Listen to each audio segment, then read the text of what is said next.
Yeah, and when I watch it, Mm-hmm. I'm like, your interactions together is making me uncomfortable. This is a choice from my end. I'm not here because I have to be here. Yeah. You know what I mean? Yeah, I'm not course. here because I'm waiting for a Prince Charming to come and like I'm pay here my because dowry this is and what- get me. Yeah. When someone knows you as a certain someone, it's hard for them to like see you and accept you being something else. So as a black woman, you're allowed to come and show yourself polished. There's nothing wrong with that. Yeah. We don't have to always have a struggle story. We don't always have to have come from something negative. Yeah.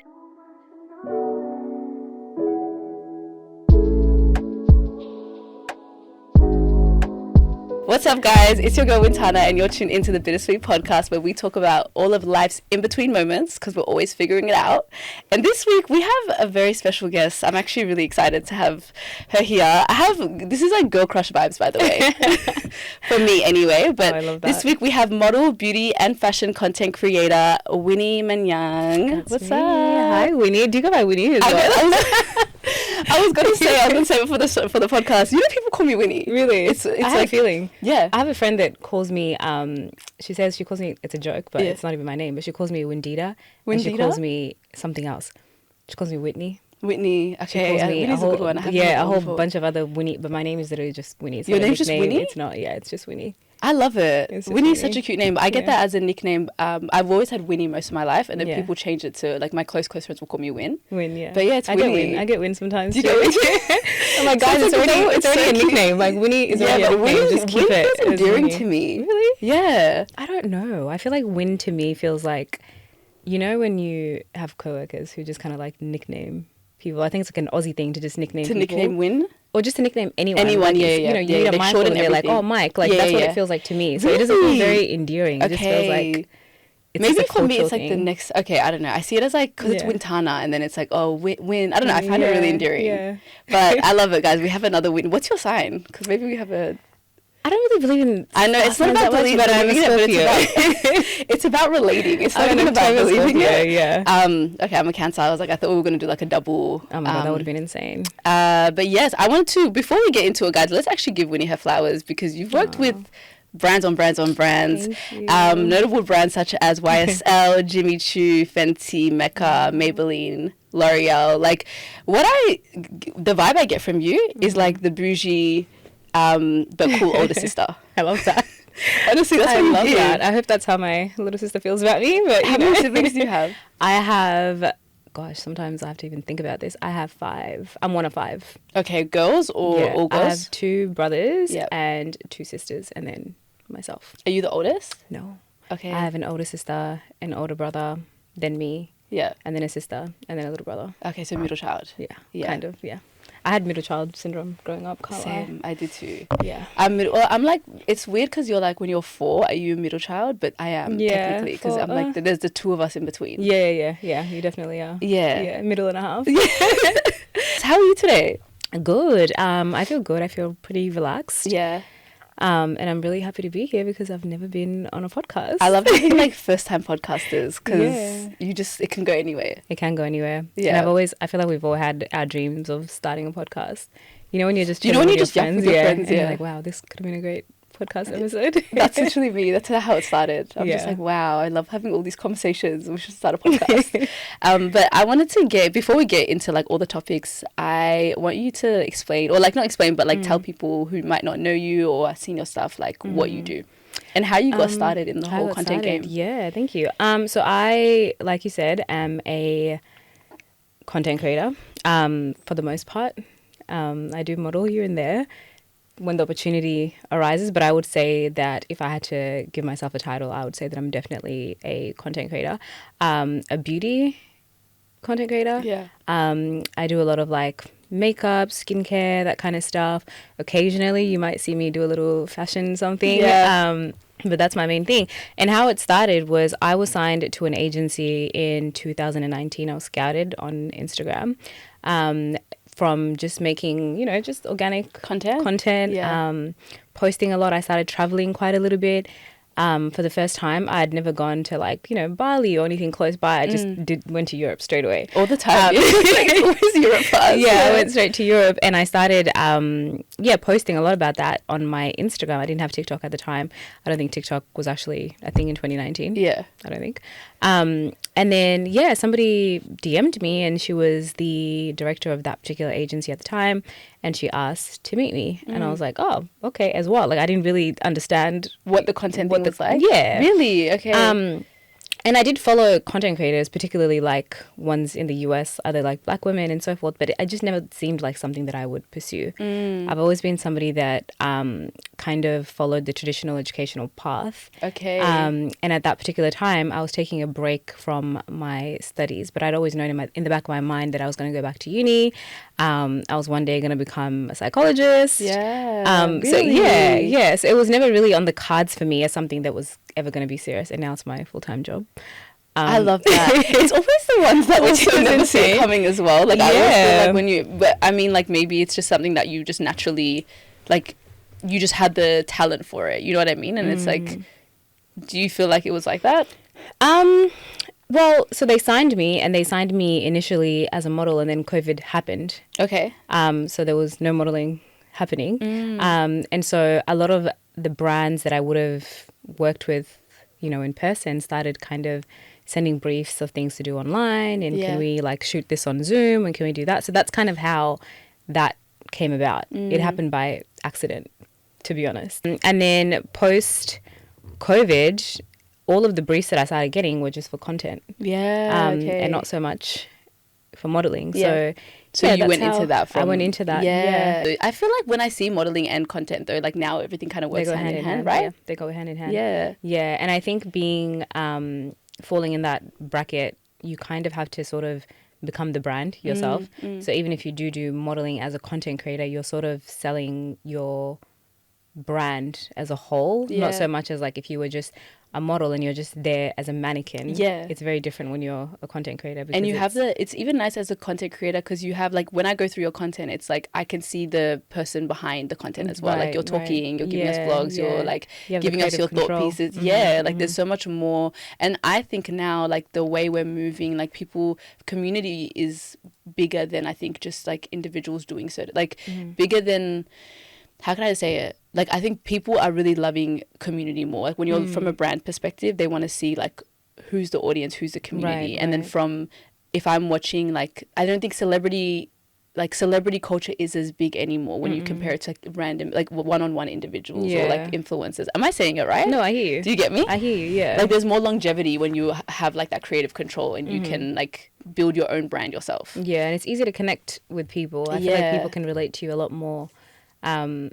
Because it's one thing to just be like, oh my god, this is a great, like, lip balm product, you buy it. Yeah, but then there's also, like, the credibility that comes with the person. Yeah, like showing you have an audience, and the people are like, okay, I actually, like, even when I watch celebrity interviews sometimes, like, I don't even know them, and then I watch something that comes up and I'm like, I really love this celebrity now. Like, I like, you see their personality and it makes me want to listen to their music more or like buy their products. So I feel like you kind of, like, that's a good thing that it went that way for you. Yeah, I'm glad it went that way because I don't think that I would have pursued it any longer if it went down a different path. Yeah. So I'm really grateful that that happened, and then I just grew to love it over time. I grew to love the response that I get from other young women that, ask me for advice, ask me for, hey, like, how do I get my skin to look like this? Or how do I do my makeup like this? And I've always felt like the Black girls in the US and the UK have always had a good foundation in terms of someone to look up to. Yeah, or somewhere, or even just somewhere to get guidance for things.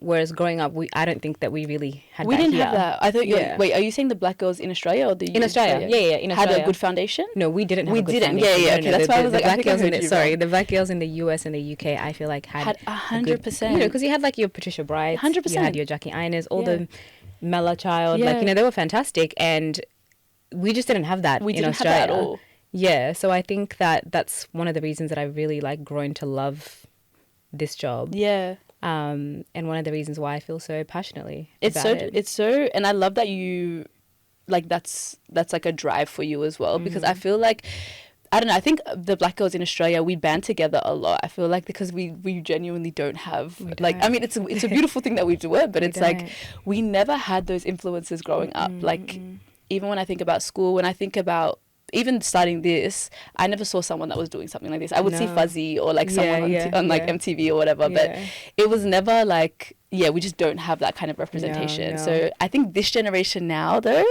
And the ones girl, we're taking up space, and I wish we had more of this growing up, because we went to a soccer tournament yesterday and for Rhythm Cup, and I'm like, we would never have had this. Obviously everyone there's like a little bit younger. I'm like, imagine growing up in this like constantly, like how nice that would be. But it's beautiful to see where we're going. I think another amazing thing too now in seeing so many more like black Australian girls or black Australian women or creators in general in this space is that I feel like the industry itself doesn't make a lot of space for us, but we make so much space for each other. You know what I mean? So it's like supporting each other, uplifting each other. Even when you see us posting things, it's girls you haven't met before, and everyone's just like commenting or this. I just gravitate. They genuinely love it. Or if I've gone to an event and I see like just a bunch of black girls there, it's so exciting. I'm excited to see where it goes. How has that been for you actually? Like, I guess you would have been one of the first, or like, I guess, one of the first to really be like consistently in the space in this kind of time in the last like 5 years. Do you feel like it's been like you've seen a shift of like black women in these spaces? You know what? I was actually thinking about this today and I was like just kind of reminiscing a little bit on what this journey has been like from when it started till now. And I think there are so many more like black women in this space, which is fantastic, and I love it in all that it is. But I also the kind of content that I create kind of falls a little bit more into like the luxury kind of space, and I just wish that there was more capacity and I wish that there were more black women kind of like in the same space, if that makes sense.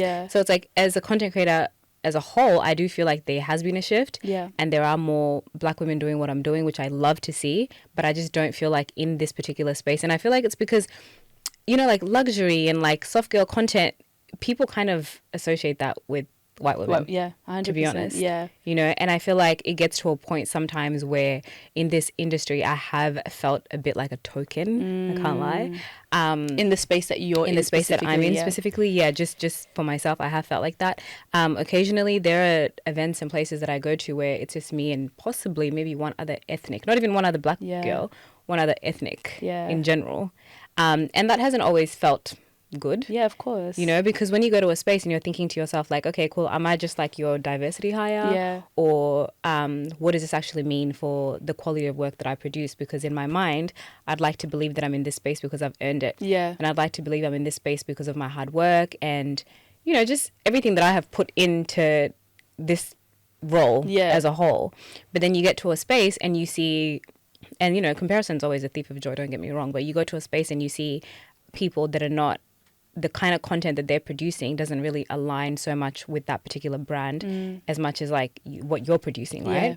And so then you get there and I'm thinking, okay, cool, am I here because of my work, or am I here because you have to check or am I here to make you feel better about yourself? So that hasn't always felt great, I would say. Of course. I mean, sometimes I feel like, do you know what it is? I also feel like being in Australia, it's always going to be a little bit hard in that sense, because it does feel like, and this is, I don't even want to, it does feel like there is a lot of that tokenism happening, because when you do speak to, I don't know so much about the luxury brands, but when you speak to brands or like people you've worked with in these spaces, they never fully understand like what you're trying to do, like what your content is about, or how to, and these are just conversations I've had with certain like agencies or brands, and it does seem to come from a place of like, they just love it because you're black, but it's not like you love and understand what I'm about. You know what I mean? And I get it. Maybe sometimes it's like, okay, this is a podcast or whatever I'm doing, like Get Ready With Me or whatever. It's just standard content. But then when you were talking about, I love being that,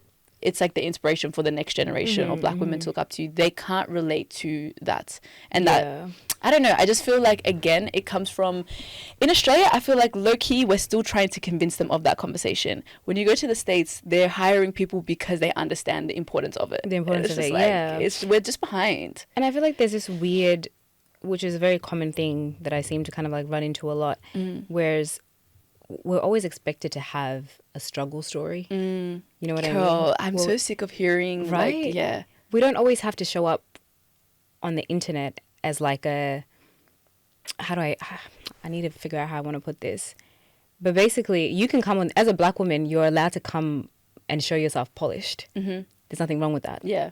We don't have to always have a struggle story. We don't always have to have come from something negative. Yeah, we don't always to be have up to again be now. up. Yeah, of course. You can and just exist. Yeah. But I feel like often we are accepted in these spaces when we have a struggle story, Yeah. when we're like, Even, oh my God, yeah, I've come from this, or this used to be so difficult for me. I got bullied because of my skin, or this happened, or that happened. And those are all valid, don't get me wrong. But I just feel like we can also exist in this space without having to explain why we're there. Yeah. You know? 100%. Yeah. God, even from our own people, though. Like, we should not be... we can't... Like, I feel like sometimes we champion those stories more than we just have people who are, like, working hard and just... doing the same thing and just got there because they sometimes it's like they'll look at it and be like, well, they're privileged because of this. You know what's so funny? That just reminded me of a conversation that I had with someone recently, someone that I grew up with, somebody who has kind of like watched my journey over time. And you know how, I don't know if there's a bit of discourse about this on like TikTok and everything right now, about having friends and family who, you know, you post something and they're not like liking your post, or they're not commenting to support you. And somebody else might look at that and be like, look, it's not that deep, right? But on the contrary, like, it is that deep. Okay, I want you to go into it because so I'll explain why I'm saying this. So it is that deep in the sense that this person, I had a conversation with them and they were like to me, oh, you know, like, it's so nice to see you, like, you know, in these spaces and doing this and doing, kind of basically listing everything that I'm doing. Yeah. But I've never seen them engage with anything that I'm doing. So it's like monitoring. If you're gonna view it, it's one thing if you don't see it. I'm not gonna be like, oh my God, search my name and support my content. But then you are seeing it. So why are you not engaging? And if you can talk to me about it and tell me like, oh, I saw you did this, I saw you did that, I saw you did that. You've paid attention. To what you've looked at. And then they made a comment. They were like, yeah, you know, somebody was telling me like, you know, they're proud of you and they like that you did this. But I was like, oh no, like, you don't understand. We used to be in the trenches together. We grew up together. And it's like, people always want to take you back to what you've worked hard to like come out from. You know what I mean? So anyways, like, and that's like I said, that's somebody that I grew up with.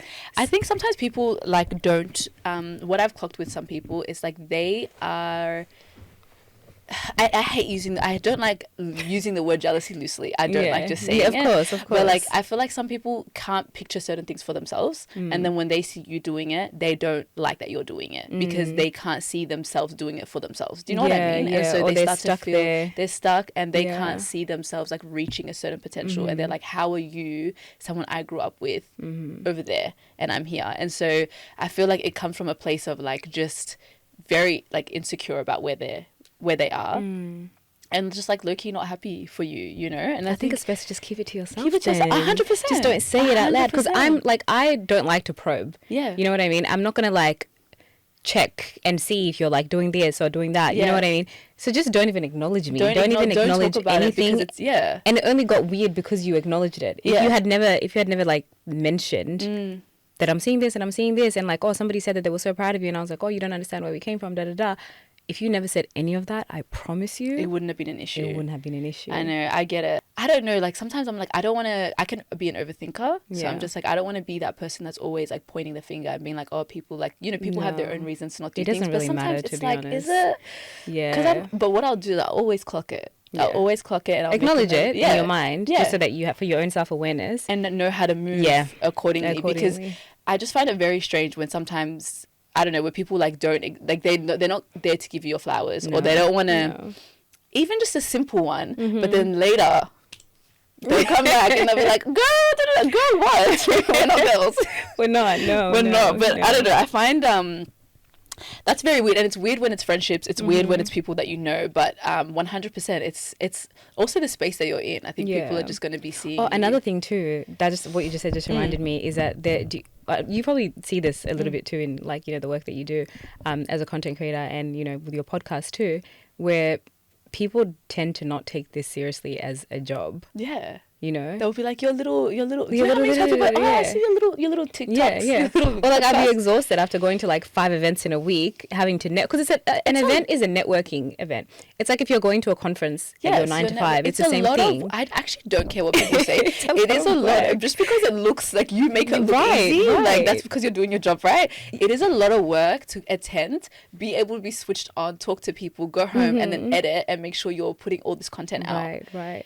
I think people just look at the final product, and I think it's because of the fact that we all have access to the internet. Yeah. Right. Whereas like everybody that goes to their day job or their 9 to 5, wherever they go, we don't have, like, we're not there with them. We can't see what they're doing on a regular basis, right? But because it's the same internet, we're just all using it for different purposes. Yeah. People think that you're just doing this for fun. Do you find it hard to like find the in between like oversharing your life and also having privacy? No. You don't? No, because when I started taking, and I would say that I started taking content creation super seriously as my full-time job probably about a year and a half ago. Yeah. Right. I used to have a 9 to 5 before that I did at the same time. So I was kind of like jumping in and out of like being consistent, taking it seriously, and then like pulling back. Whereas over the last year and a half, it became my full-time job, and I made the conscious decision that I'm only putting things on the internet that I'm happy to receive criticism over. So if I do my makeup on TikTok and you guys hate my concealer, so be it. I'm not gonna who cares? Yeah. You know what I mean? But if I mention something about my family who unwillingly get caught up in a situation on the internet, for example, I don't think I could sit with that. Yeah, of course. So I only put things on the internet that I am happy for the world to talk about. Like, I don't really care. Yeah. I think for me, I'm like, it's a smart way to do it. I'm like in between because of the podcast. I feel like my normal content within the podcast, I'll sometimes like, I've been doing an audit recently. Yeah. And I'm like, I don't know, girl, like, do you really want to be talking this much about, because one thing about me is obviously like dating is a big topic on this show. And I've had people come up to me. I've had men come up to me and be like, I know exactly what you like. You do not know what? This 1 hour that I talk here. Sometimes I just say shit. Yeah. You just never know. And I'm like, I'm such an oversharer. And this is something I've learned to stop doing. I'm a very open book. Actually, do you know what it is? There are things that are very like dear to me that I would never share, but then in general maybe the average person won't overshare about certain things, but for me it's not that deep for people to know certain things, so I'll talk about it, you know. And that could just be like, oh, where I'm like, I don't know, just random stuff, or what happened on this trip or whatever. I think I'm a bit like that too, I'm like that, but it's like I don't care if you know this information, but what I realized was you actually can't be like that with everyone, because people don't always have the right intentions, and you just so now it's like I have this kind of filter of like, okay, let me actually get to know certain people, or like read them before I tell them too much. But because I just have that kind of personality, like sometimes I'm on the show and I'm relaxed, and I might have someone that's like just as relaxed or crazy or more crazy than me, and then we'll start saying things, and I'm like, is this it's like your brand almost. And I'm like, okay, maybe like I've just always like, now I think a lot about like limiting it, I guess, like thinking about like, okay, am I sharing too much of this side of me or not? I feel like what I think about in that sense is not so much that I care whether or not people know certain things, because people will talk in real life, like it just is what it is, right? But I think always, like your digital footprint, you have to be so careful with that, because what we're talking about here, we're just glancing over topics, right? What our intention and the way that the audience is going to interpret what we're saying, we can't control that. Whereas like if we cut the cameras and we talk right now, and I tell you the most crazy thing, you have the context, you have the background, you can kind of sort of like understand where that came from. Whereas like I feel like if you drop it on the internet, they don't have the context. And they don't have the one-to-one person. Like they don't have the, like, you don't know people as well. So it's like you're going to hear a story and you're going to come up with all these like scenarios or side pieces. It's like it's a lot. But also, just before we have topics, I have topics to get into. I'm like, this is really turning into just a conversation. But I feel like there are a lot of girls that watch you and are probably wanting to like follow, kind of like get into get into the spaces you're getting into. And like you said, your area is very like, this is what I mean by like the bougie cool older sister. It's like you have this luxury space that you're into. How would they do that? Well, that's a good question because I feel like I'm still navigating it Yeah. myself. And I have a very good team. My agent literally works day and night, I love that. you know, just turns herself all sorts of ways to make sure that she gets things done for me. So that's a huge part. I can't take all the credit. Yeah. That's a huge part. Having a good supportive team that sort of understands your vision, understands what. And this wasn't always the direction that I wanted to go in, by the way. They kind of just saw that in me and said, okay, cool, we're going to push you to go here. So there's been times where like I've had a really good opportunity that will pay really, really well, but might not be great for my brand. And we've had to make the very hard decision of saying no. That's so blessed to actually have a team that really like want to see you. Because I've heard the horror stories of agencies and this, and people just feel like they get put on the shelf. So it's nice that you have a team that's really like working with you. Yeah, currently my current team is great. That's amazing. You know, without obviously saying too much, I have experienced what you're talking about in the past. But my current team is fantastic. Like there's a little bit of lipstick. Yeah, just now. My current team is definitely fantastic, but I have in the past dealt with some funny business. Another thing too is you have to produce content first for a while without seeing any results from it. So if the kind of content that you want to produce does fall into like the luxury stuff, you want to work with like, you know, higher end brands, whether it's in beauty, whether it's in fashion, you have to invest in that yourself. You have to purchase those products yourself. You have to post, you have to tag. And time and time again, you're probably going to feel ignored. You're probably going to feel like this is a waste of my time. But eventually you reap what you sow. Yeah. You know? Yeah. So. I like love that. So if anyone's listening and you guys like want to get into it, I feel like that's really good advice. But let's get into this week's topics. So we've got a few things I want to talk about. The first thing is we do hot takes on this podcast. And so I wanted to talk about something that's been going around. I don't know if you've watched Wicked have you watched 2? Not the second one, no. I got really sick and I missed the premiere for it. Were you there? I wasn't there. No, I wasn't there. Right. No. Okay. I saw Sinet was there. Yeah, Sinet was there, yeah. But I wasn't there. I watched the first one. I haven't watched the second one yet, but I want to talk about Ariana and Cynthia and this press tour and everything that's going on. Yeah. I don't get it. I actually don't get it. Guys, if you haven't seen it, I might put a video up. Yeah. But basically, like, there's this weird... They're attached by the hip. But it's also kind of creepy and, I don't know if they're like, so basically it just feels like, I don't even know how to describe it, but they're just doing a lot. Like I saw one video where this guy grabbed Ariana's hand and was shaking it and Cynthia literally jumped on him. Is this when the guy ran into the... No, that one was where they jumped into the crowd, but there was one where they're sitting together and he's like what do you call it? The interviewer Ariana and Cynthia. And he grabbed Ariana's hand and he's going like, good job or something. Yeah. Cynthia dives from where you are, grabs... To do what? Grabs her hand. I have to show you this video. So I need you to see. Grabs her hand and was like coddling her like a baby. And it's just this weird, I don't know if it's like a sexual tension. I don't know if it's like they're low-key just... My friend said like it looks like they're method acting. Like they're so obsessed with each other. You know what's so weird though? I feel like before I watched the first Wicked, I was like, maybe this is like another kind of scenario of like the Joker. You know, where he got so far into character that it affected his day to day. But then I watched Wicked and how they're behaving is not really reflective of what the movie is. That's what so when she said method acting, I'm like, fair, but I'm watching it and I'm like, I don't see... No. They're not even supposed to be like in love like this. No. There's a lot of like... They're almost like two opposite ends of the spectrum, like in terms of their characters. So I don't really understand it. This is the one I'm talking about. Hold on. Popular today. It's gonna be so great. That joy he wanted to infuse in hers and everything else. Wait, why did she grab her elbow? She grabbed her elbow. It was like, but there was, you know how there's like a more wide shot. But anyway, she grabbed her. There was one where she is talking. Ariana's talking, and Cynthia starts fixing her necklace mid conversation. It's like an interview at a red carpet, and she was like, she gets like this. She's very particular. What's going on? And Cynthia, you have a wife.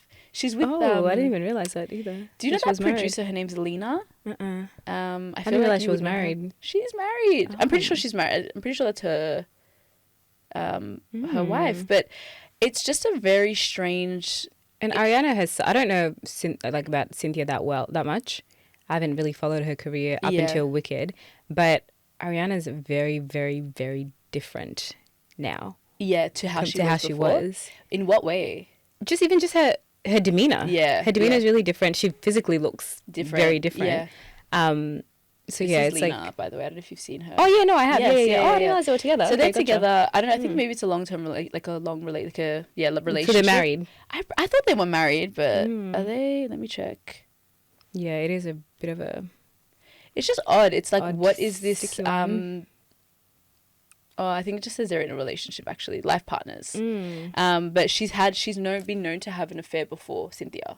Okay, So so do you that's think why something's going on between them? I have no idea. I don't know. I'm just like, maybe there's It's just such a creepy to me. strong. It's like, it's just creepy. It's creepy like because it's scary. Yeah, and when I Yeah. watch it, I'm like, your interactions together is making me uncomfortable. Like, I'm not even watching Imagine it on some, interviewing like, them.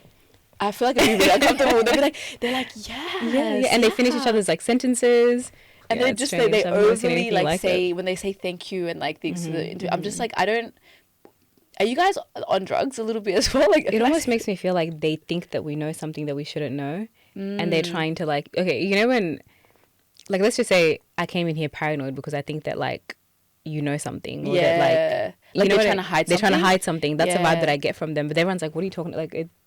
You know what I mean? Like, There's nothing going there's on. nothing yeah. going on. But it's like Yeah. I've also like the other theory could be something crazy happens on set, or like you know how people there's always like a Something like documentary what about the- like people getting abused and all this stuff happening, because Ariana was talking about how like this is the dream of her. This is like the role of her dreams, and so like obviously they're super grateful for it, and I've just heard people say things like, Oh, of there's course like they're a going to be sacrifice or weird. something. I don't know. To get the because it's role, like, yeah. you know, even I don't want to talk too much on like body, but it's like they've said they've lost a lot of weight during the whole thing. But I'm like, maybe it's just stress from all the like what's required of the show.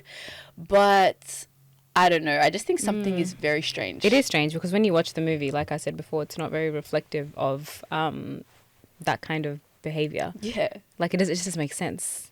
It's a musical. It's like, it just, I don't know, but I've just been, I thought, I just think it's really weird. But that it's either like something, my theory is either something weird is happening on set, or you guys are sleeping together. Well, look, it's gonna Or come you've got, out. like some crazy, it'll come out. The truth always comes out. So There'll be like a documentary in a few years. to come. Gosh. Oh, I hope they're okay anyway. Yeah, I of hope they're course. okay. Yeah, actually, yeah. We don't want something bad to be happening, no. but it is strange. Okay, so next topic I want to talk about. There was a video I saw on TikTok, two actually. One where this lady was saying, she was a black woman, and she's like, "Ladies, move. Like you need to move. Things aren't gonna happen for you in your city." And if I find it, I'm going to like stitch it. But she was talking about how like when you move, just like you open up opportunities. There's so much happening, etc., etc. And then this other video that was an Australian woman, and she was talking about how she was living in the UK. No, she moved to the US to start up her business. And she was like, just the ambition in Australia lacks so much ambition that we just can't get things done the same way, at the same pace, or I think to the same like degree as the States.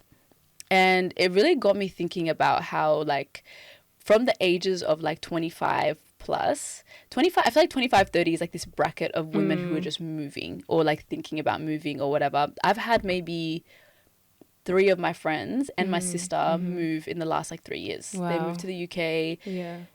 I'm talking like started a new life, like Clean slate. so many things happened, you know, for them. And I've always been in this in between space of like, I really do feel like I'm going to end up somewhere else. It just feels like Australia is one of those places where unless you settle down and just choose to have, which there's nothing wrong with, settle down, choose to have like that Australian life of just, you know, moving to the suburbs or whatever, having kids. It just feels like you're not going to be fulfilled here, especially as an ethnic woman, as a black woman. I just think that you're limited career-wise if you're chasing your career. Dating, because let's be so real, the pool is tiny for us. It's Girl, literally it's like underground. non-existent at this point. And it's actually so easy for me to not date and to just lock into what I'm doing, because there's just, I don't want to say there are no options, but it lacks. It does. here. Yeah. So I just want to talk to you about it, because I feel like you're someone that I always see traveling.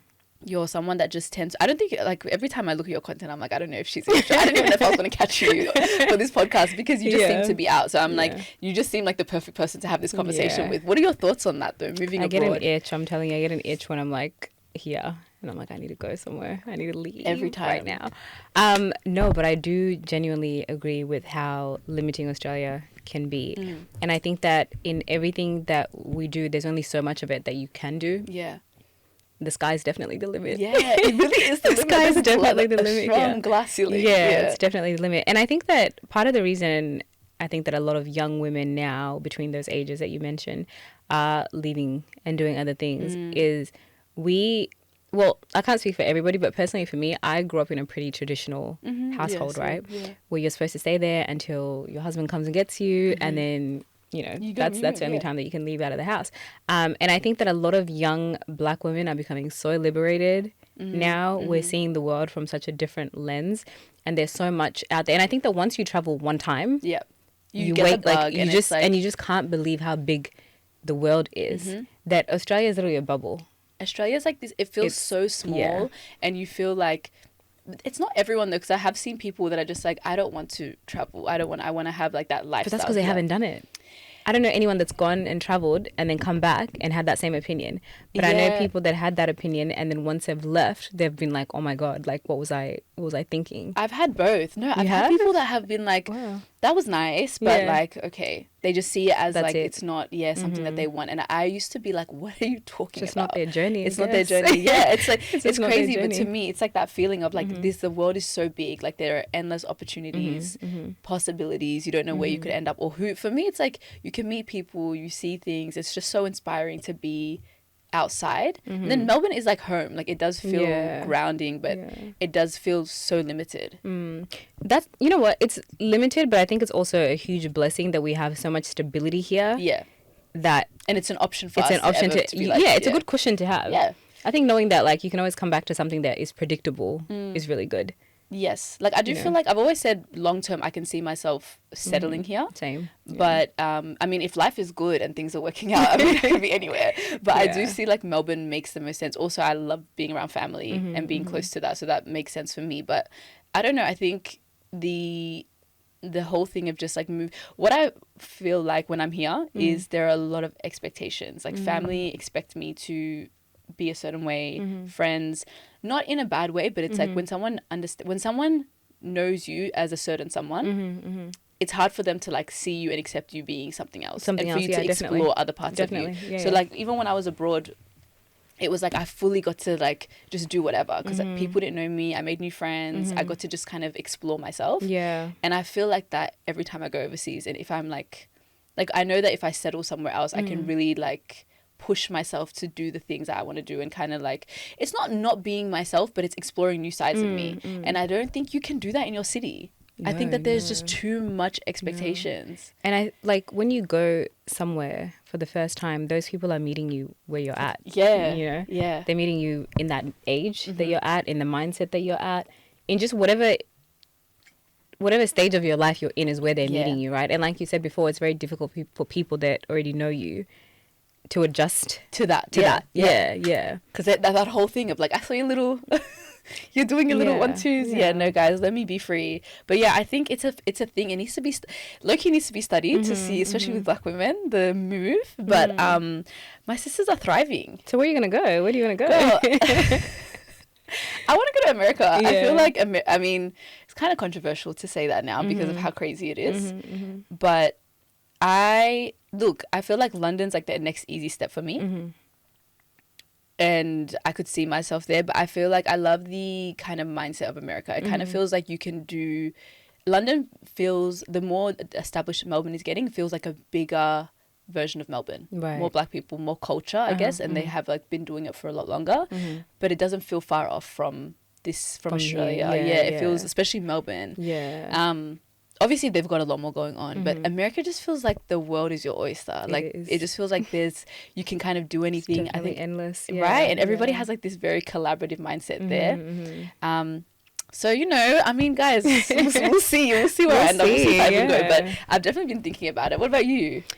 I would definitely love to live somewhere else, especially now before I go into another stage of my life one day before I have children and get married. I would love to have children one day.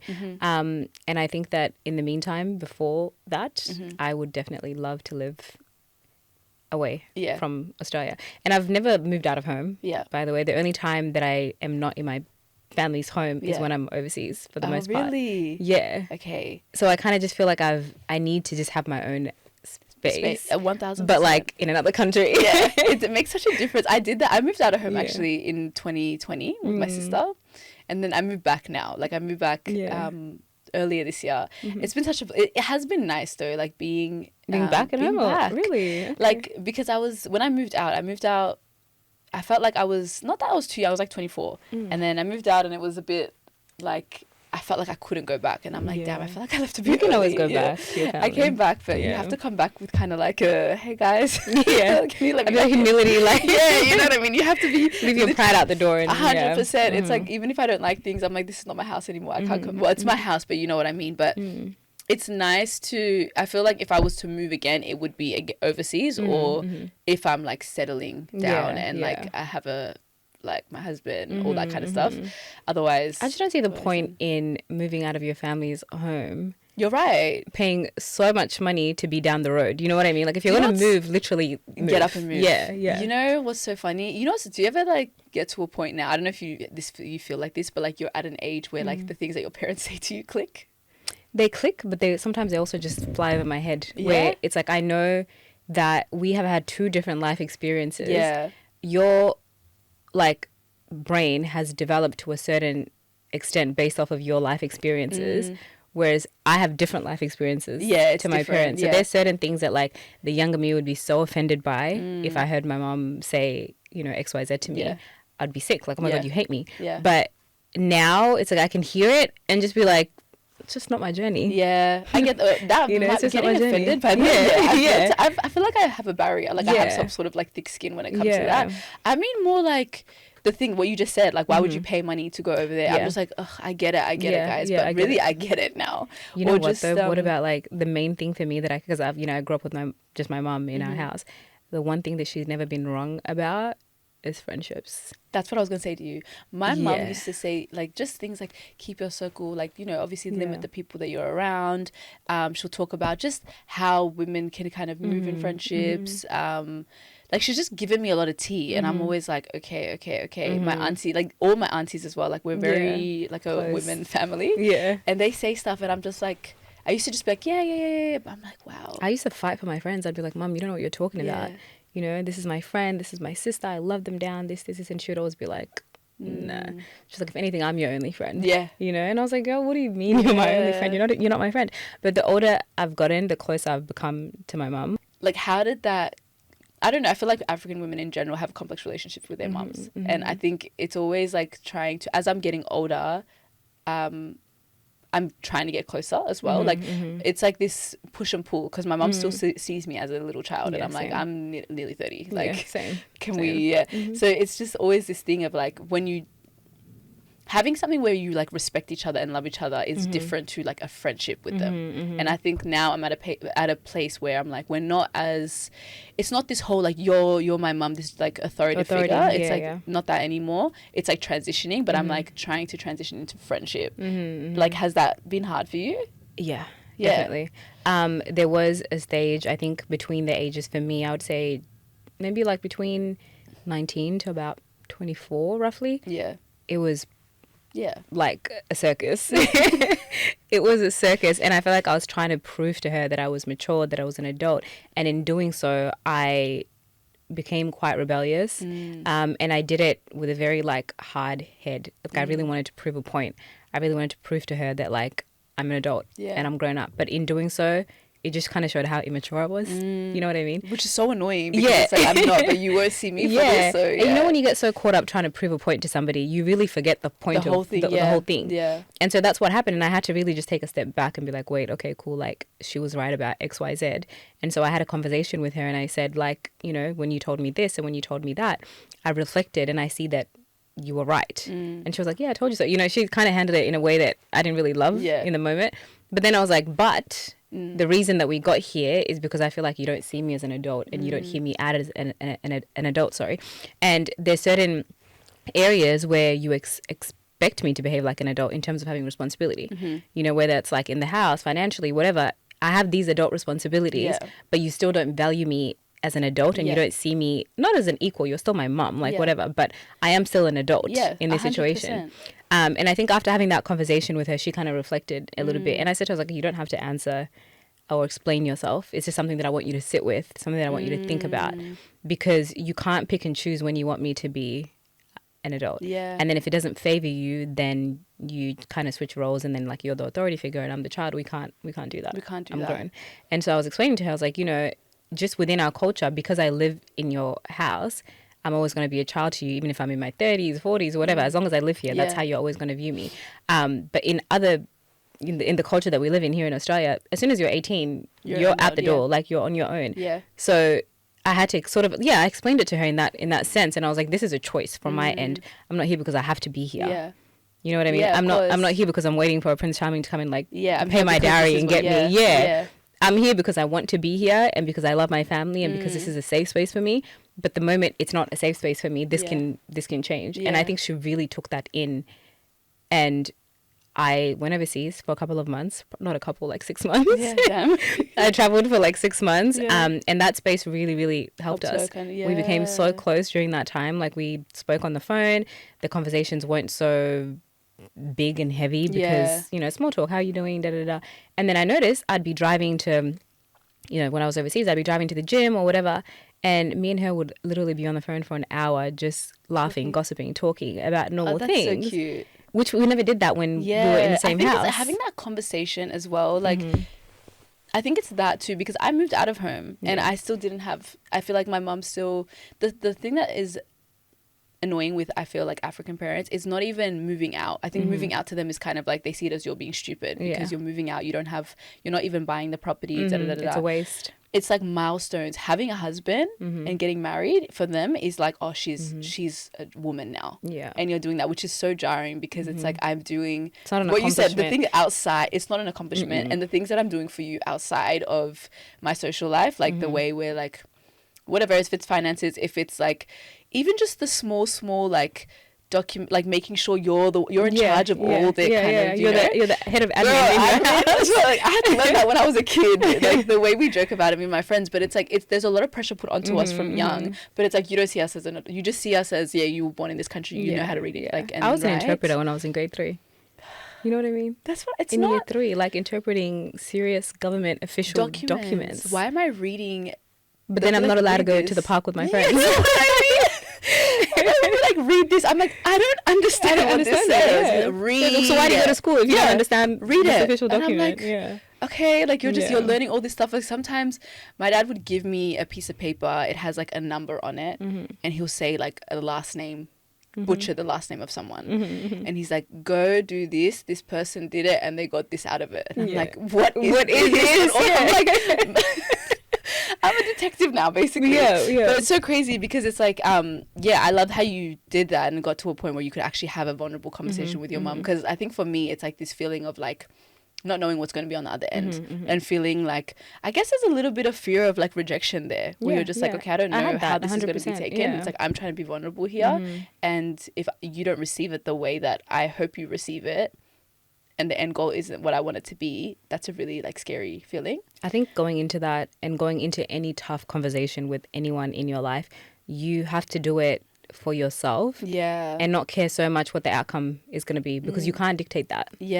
That's actually got nothing to do with you. And it's not only like your parent that you're going to experience that with. It could happen with a significant other. It happened with me recently with someone that I'm very close with, that we had a misunderstanding that because it was left kind of like, you know, we didn't deal with it for a while. The misunderstanding grew and grew and grew and grew. And so then we had to have a really tough conversation. And I noticed that like nobody was initiating the conversation because I think we both had the fear of how each other were going to sort of like respond to that. And it was the first time that we'd ever had to have a conversation like that, Yeah. you know? So anyways, I took the leap of faith and I was like, at the end of the day, this is eating me up. There's literally a lump in my throat every time I talk to this person. Yeah. And I can't continue to live in my truth if I don't have this conversation. Yeah. Can't continue to live comfortably if I don't have this conversation. And I think that when you care about somebody and when you love somebody and you acknowledge that you want them in your life, you have to be able to have those tough conversations regardless of how it's received, because you know your true intention. Yeah, absolutely. You know, your intention is not to hurt your mom. It's not to upset your mom or your friend or whoever the person may be in your life that you need to talk to, your dad, whatever. Your intention is a clean slate, an honest relationship. And if it's not received well on the other end, I think you have to be okay with that, because your intention was not to break down the relationship. But you hiding yourself from like someone that you probably love more than anyone in the world, it's probably going to hurt you a lot more. It's going to. I think it's going to eat you up as well, like that feeling of, and I think it just comes to maturing and realizing like what kind of life you want to live and the standard you have for yourself. Because I feel like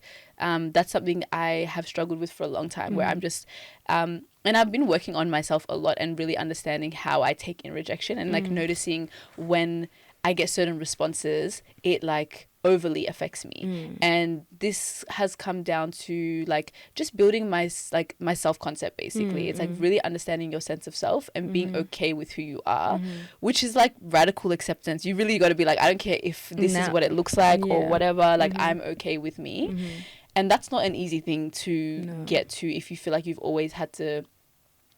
In the culture we grew up in, it's like you always have to be presented a certain way. It has a lot to do with perception. It has a lot to do with reputation. And so before you're even thinking about how you actually feel, you're like so concerned about how other people are taking you in. And also how your parents see you and this and that. There's a lot of comparison. It's just toxic. And so I'm like unlearning all of that because I've noticed how it's like seeping into just other parts of my life without even me like really knowing it. Yeah, it's like based on a feeling. I'm like, okay, why am I getting affected and like triggered by these things? But then I'm like, okay, you don't like rejection and you don't like no's and you don't like getting upset or like making people upset. But you're already assuming the worst. Yes. Before it's even happened. Yeah. It's just crazy. I don't know how we even got here. We'll talk about moving overseas. Well, it's all part of it, you know. It's all part of the layers of things that you have to. Yeah, it really is. Yeah. I feel like are you like a really deep person? I think I can be. Yeah. If I'm comfortable with the person I'm speaking with, which says a lot about you, so this is really good. I can talk for ages. But as soon as I feel any kind of like weird sort of energy from the other person, I completely just go blank and I can't even think. I can't even talk. I can't like be actually. You're like, okay. Are you good at reading people? Yeah. Really? Yeah, I think I am. Do you feel like you're always, this is one thing I feel like I always, because of the work that I'm doing, I feel like I'm constantly meeting people. And it's so exhausting because a part of me just wants to go in and be like, hey, da-da-da. But the more I'm in it, a part of me is always switched on to like read the person before I can like fully be in the friendship or like before I can fully like indulge in it. Yeah. And it's weird because I'm learning more and more to trust my intuition, but it's so interesting when everyone, have you ever met someone and a lot of people are like, this person's so great, this person's so great. No, I promise you. I feel like, but it's like I feel something, I don't know what it is, but something is not sitting right with me. Yeah, do you feel that? 100%. Do you feel like you're right every time? Yeah. Yeah. And I think there's nothing worse than that feeling when you go against your intuition, right? You meet somebody and something just tells you, just shut up. Like when you don't say anything. And then you start word vomiting, like you just start talking. But then you go home and you just live in regret. Why did you for the rest of the day? Why did I talk? Why did I open my mouth? So I feel like every time I've gone against my intuition, I've had to pay for it. So now I choose not to do just go with it. And at least have your peace of mind. Or just make the conscious decision that, okay, fine, I've decided I'm going to do this and I'm going to just take the L in the end. If it's bad, then it is what it is. The L. I find it exhausting, I can't lie, like always having to thing. But anyways, let's move on to the next topic. This topic, I thought of this after a conversation I had with some girls, and a girl was like to me, talking about how she is always mean to her partner. She's like, I'm mean to my partner all the time. Oh, I love her already. And she was like talking about how there's just, and even someone I know who's very close to me is quite mean to her partner, and I see it. She's always like, you have to be, like you have. She does it in a way that's like, sometimes I look at her, I'm like, girl, and she's like, no, chill, not too much. I think there's like a line, but we were talking about how basically, like, when you're mean to them, it keeps men on their toes. And when you're too nice to them, they start to, like, walk all over you. And, like, it's just this whole thing of, like, men, I guess, love the chase and love a little bit of mystery, all of that. So my question is, do you think that nice girls finish last? I think that you, as a person in general, girl or boy, shouldn't be nice. You should be kind. Yeah. But you don't have to be nice. And when it comes to relationships, I have friends that are very mean to their partners. Like, so mean to them. Like, what's mean? I don't even know if I want to get into this, but mean in the sense that, like, they will use bad words. Yeah. Like dismissing, you know, someone would be like, oh, you know, like, hey babe, how's your day? Oh, shut up, like, I don't want to talk to you right now. That kind of thing. And in saying that, I think that it's quite immature, I'm not gonna lie. Because if you love somebody and you're in a relationship with somebody, you don't need to be that rude to them. So you should be kind, not nice. Nice is the problem. Nice is where you get walked all over. And I think that's so true. I mean, I can also understand the whole, like, because I know people, not even like their partners with them, but just men they're dating, and they're very like, like the way they talk. Why are is you very, with somebody that makes you roll your eyes to the back of your head? I think sometimes it's just the person's personality, or it's like they put on a face to be like that. But I get what I've been saying. like that though before. I'm not gonna lie. Like, I've been in a relationship in the past where, at the beginning, I was fine. I was actually nice. Then the niceness got taken for granted, and it turned into I was finishing glass. I promise you, I was at the end of the race.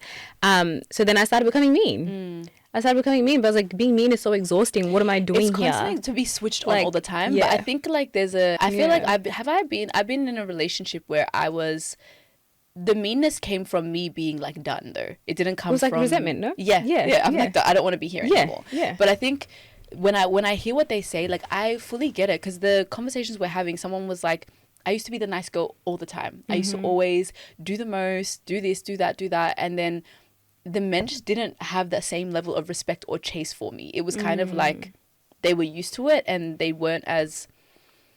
like, they weren't chasing. Like, they weren't as eager. They weren't as excited. She's like, once I started being mean, and mean could just be, like, reserved or just not giving too much. She's like, the whole game changed for me. Yeah. And she started getting what she wanted, all of that. And I think that there's a level of, like, don't be like a bitch. I feel like you can't be don't be disrespectful. Don't be disrespectful, exactly. I think that's what I was thinking about. I think the girls need to be we need to be more reserved. Like, sometimes when you are too giving and too like, just don't be accommodating. I think you shouldn't be accommodating to when you first start dating somebody, right?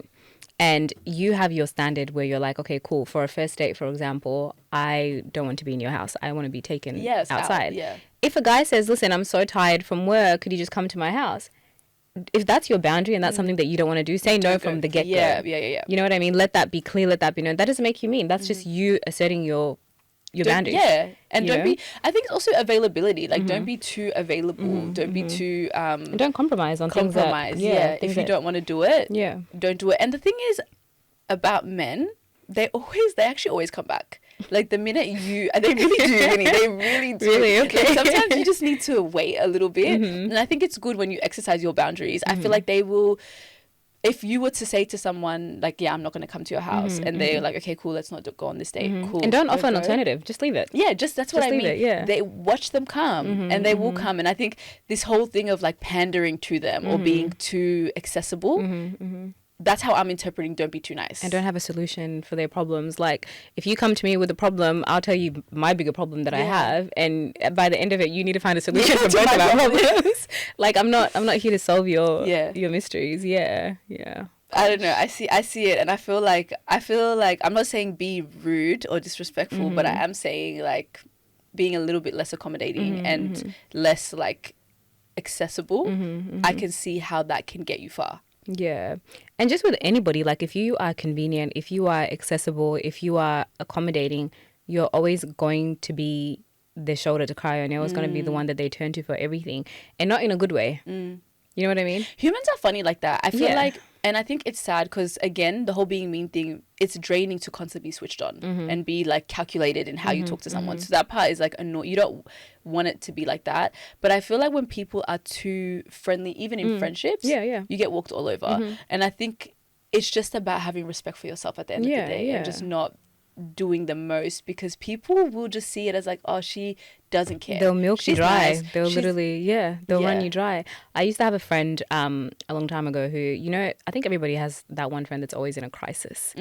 Or you have had one friend in your lifetime that's always in a crisis. And this person was always in a crisis, and I was always there to pick them up. It got to a point where I was literally being called in the middle of the night for things that could wait till the morning, because there was no respect for my like time.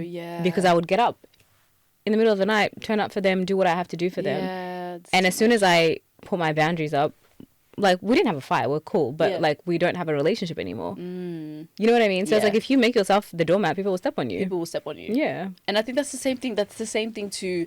I think also it comes from like, I don't know, I think women do go through that with men, where it's like you are the doormat, or you do get disrespected, or you can't, whatever. So it's like, I get why the nice girl will switch to, it's like everyone has their villain story, and then when they go through that, you end up, I don't know, I just think it's about having more respect. More respect for yourself. Yeah. And respect for yourself doesn't necessarily make you a bad person. You don't have to be toxic, but you just have to like, and I think as a nice person, it's hard to make the switch and not feel like you're being toxic. You're being like a bad person. Do you know what I mean? Like, have you ever been like too nice, and then you start saying no to things, and you're like, oh, am I a bitch? I feel bad, because people pleasing, you know. It happens.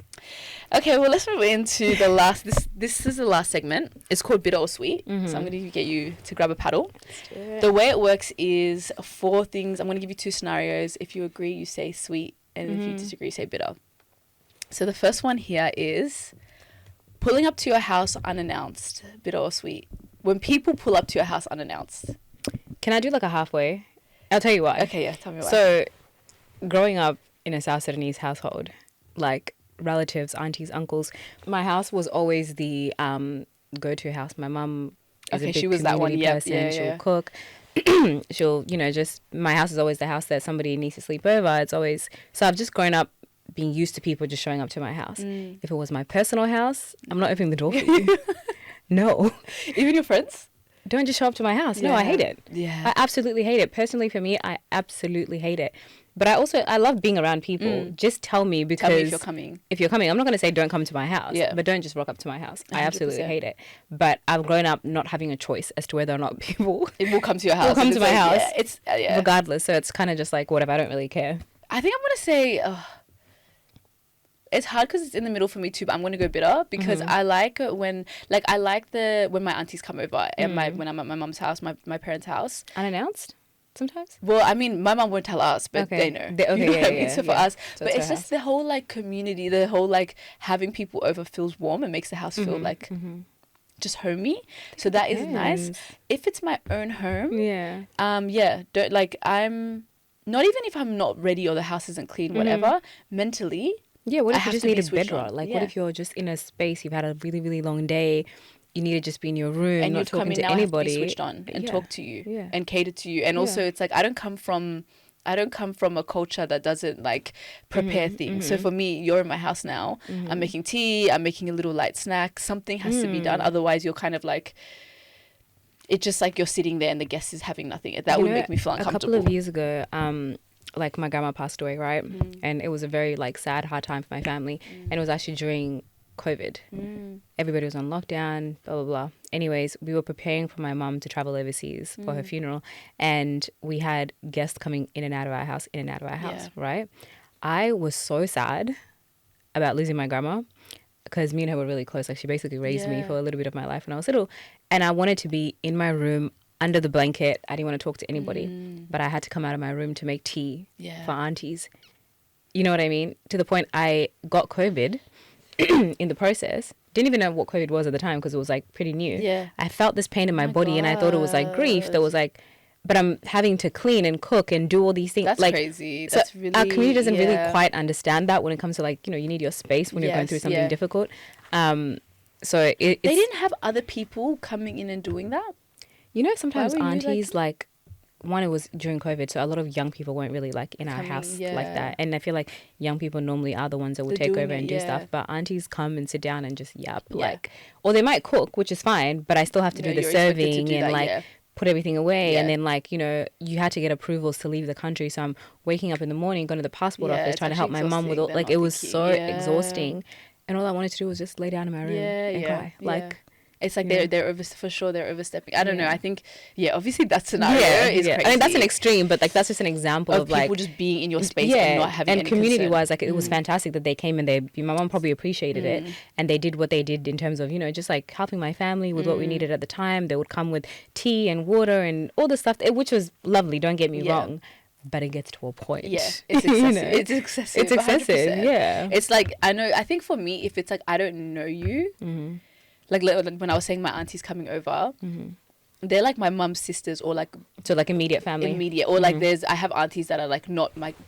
When I was born, they were in my life. So they're like my mum's best friends. So there's maybe... Altogether, there's a group of 5 of them. Anyone else... Outside of that. That's just draining. Yeah. I don't know. Because with them, I can actually go in my room and they're not expecting too much.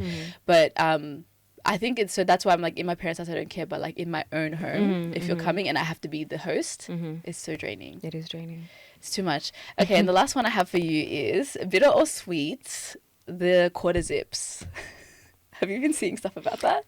Someone asked me about this today, and I was like, "What do you mean?" And then she told me that. Your face, first of all, face was like, what? Yeah, because I had to, like, it was just a funny interaction. She said that she went to see her partner and he was dressed in a quarter zip. And then she was like, oh, like, have you been seeing the TikToks? And he was like, what are you talking about? Like, he was clueless. And so she told me this, and she goes, oh, can you believe this is how he reacted? And I was like, what's that? Like, you don't know about the quarter zip? I don't know about the quarter zip, no. So it's just this, it's basically this new trend of like men being like, we don't go around in like and then the marches, and they're doing little boys. Marches as well. Yeah, they're trying to be all like work and stuff, but they're like, the whole tech fleece, like, we're not on that anymore. We're on the quarter zip. Yeah. Okay, so it's just kind of say like, we're leveling up. Like, this is more for the big boys, for the guys that have like, I guess, class or grown men. Yeah, I mean, good for them. Yeah, so it's so sweet for you. Yeah, sure. Like, okay, good for whatever. them. I hate like tech sleeves anyways. So. Can you do a guy that has dresses in like tracksuits? Depends. When I say like, can you date someone that is like, that's it's fashion big to you actually when you're dating someone? No, I don't like men that are into fashion. Really? It's not a fit of me. No.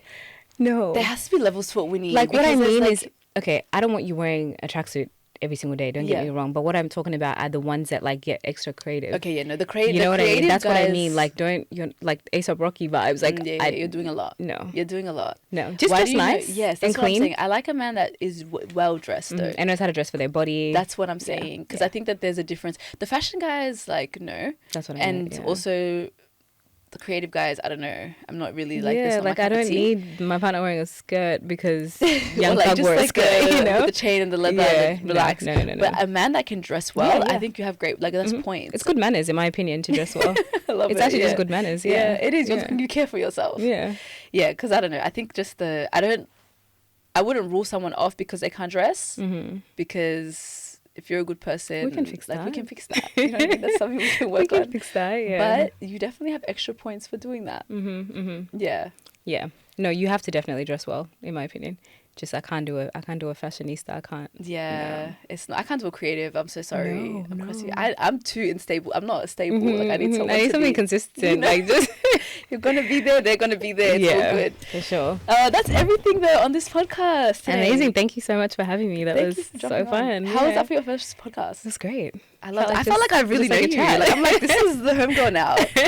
Where can people find you? Where can they, if they really want to follow your content? On Instagram at Winniy, and it's spelled with 3 N's, so Winniy, and then on TikTok at Winnie M. Okay, perfect. Yeah. And guys, as per usual, I'll always put it in the description. One thing I actually forgot to do is when I did my intro, I said, so we say bittersweet about life's in-between moments, and I usually ask my guests what is their current in-between. I didn't ask you. Okay. So what is your in-between? My current in-between, I would say, is navigating this new sort of like space in my life, in my job. I'm a full-time uni student and a full-time content creator. And I'm almost done with uni, which is really good. So I'm sort of just trying to navigate what it is that I'm going to pursue once I finish. if I want to do something with my degree, if I want to go back into that field. Is it psychology? You mentioned psychology. Yeah. So I'm studying psych and criminology. Yeah, wow. Yeah, so we'll see. That's okay. I love it. Well, there you go, guys. Thank you so much for tuning in. Make sure you like, comment, subscribe, do all the things, and I will see you guys again next week. Bye. Thank you. Bye.